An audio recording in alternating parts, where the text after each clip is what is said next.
Okay, so today we're going to talk about vertical shifts. If you think about a vertical jump, that's going up and down. So a vertical shift is going to be up and down. And that, again, is going to affect the y side of our t-chart.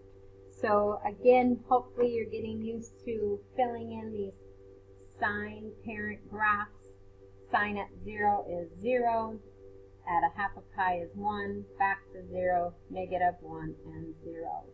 Be aware of how your graph is being labeled here. And if I put in my sine parent graph, again, I have that curve of the graph, and there is my parent sine wave.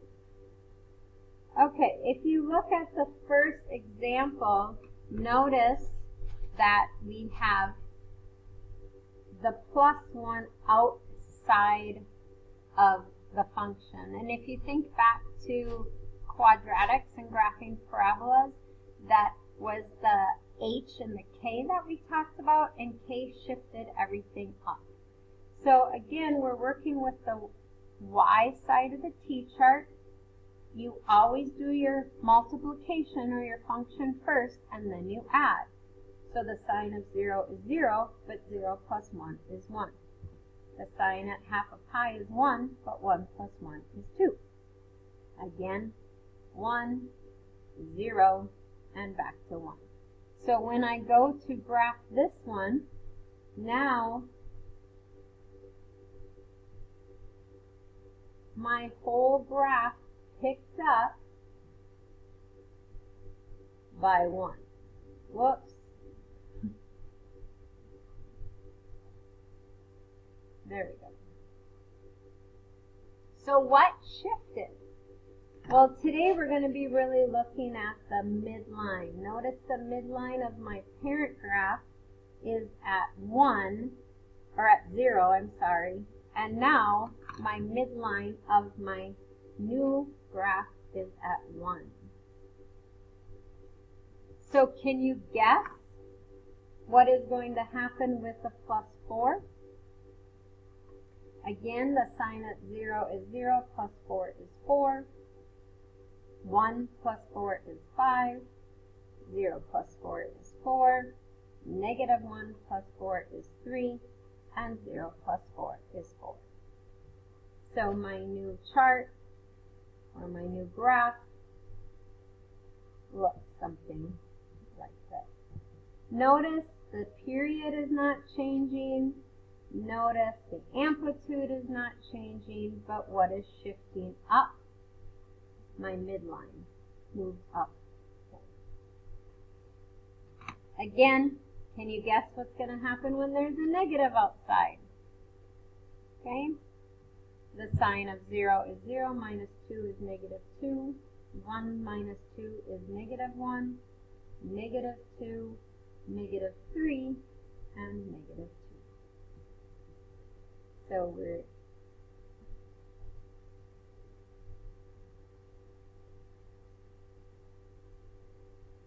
and my midline now drops down 2, and my midline is at negative 2. So in order to shift a graph vertically, you are going to add or subtract a number outside of the function.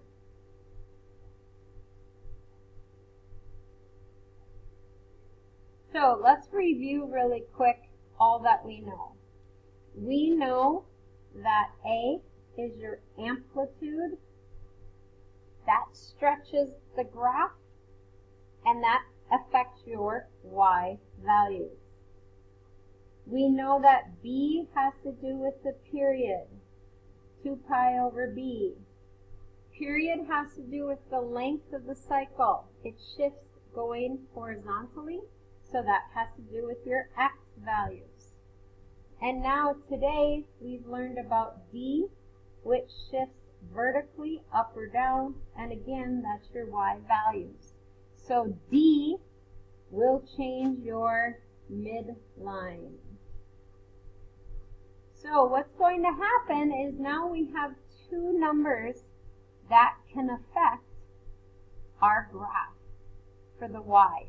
Okay, so it's going to get tricky here when we try some more.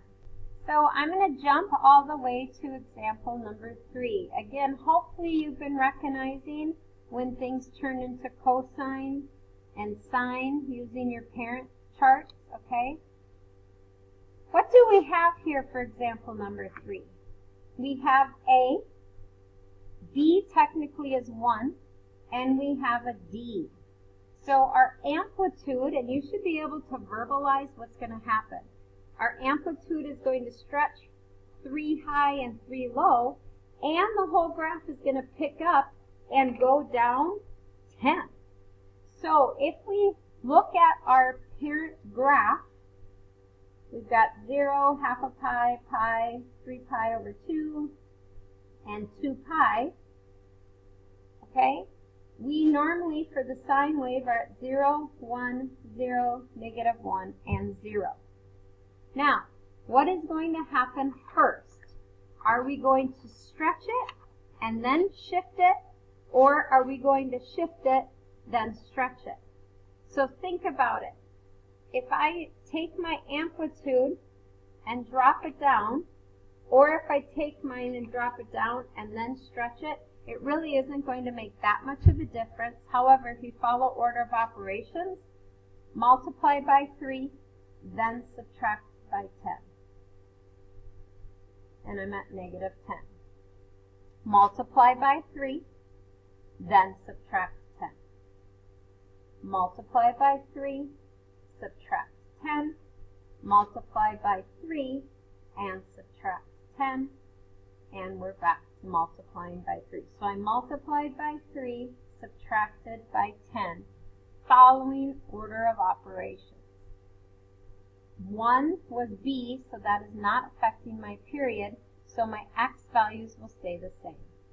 So if my period is done at 2 pi, and basically the whole graph is going to shift down. So my new starting point is at 0, negative 10, negative 7, back to negative 10, negative 13, and negative 10. Notice my period did not change.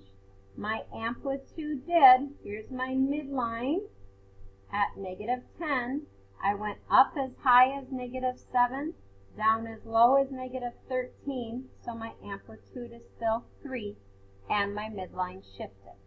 So my period is at 2 pi. The amplitude, which we already knew, was 3. This technically goes on forever and ever and ever, so my domain is negative infinity to positive infinity. And what is my lowest y value? Down here, or you can always look at your chart, negative 13. And what is my highest y value? Again, you could use your chart, negative 7. Okay, let's jump over to example number 5. Again, think about everything you know by just looking at A, B, and D. This is my amplitude. It's going to stretch it to both directions. So it's going to grow it by 2. B is 2, which means I'm going to find my period. Period equals 2 pi over B, which is 2. So this time my period is going to get cut in half. Plus 2 means my midline is going to shift up 2. So in your brain, you're thinking, okay, it's cutting in half, it's moving up 2, and it's stretching by 2 before I even do anything. Again, this is sine. So my parent sine normally looks like this. And now I have to think about everything that's going to change. You can change your x values first, or you can change your y values first. I'm going to focus on the y values first. I'm going to multiply it by 2 and move it up by 2. So 0 times 2 is 0 plus 2 is 2. 1 times 2 is 2, plus 2 is 4. We're back to 2 again. This gives me a negative 2 now, plus 2, which is 0, and back to 2 again. However, my period now has to be done in terms of pi. So I have to cut all of these in half, or instead of multiplying by 2, I'm going to divide everything by 2. 0 divided by 2 is 0. Half of pi is a fourth of pi. Half of pi is half of pi. Half of 3 pi over 2 is 3 pi over 4. And half of 2 pi is pi. So normally I'm done at 2 pi, but now I'm going to be done at 1 pi. So these are my new x values, and my y values I figured out already. I'm starting at 0, 2, pi over 4, 4, back to 0, and then I'm at 3/4 pi, 0, and pi 2. I'm done in pi, so my period is right. My midline shifted up 2, and my amplitude is too high or too low. Remember, that's always your distance. So my period this time is at pi. My amplitude is 2. My domain is from negative infinity to positive infinity, but my range goes as low as 0 and as high as 4. And again, you can use your table or your graph for that. Be aware of the negative sign and cosine for that last one. And again, think through what all of these mean now for A, B, and D.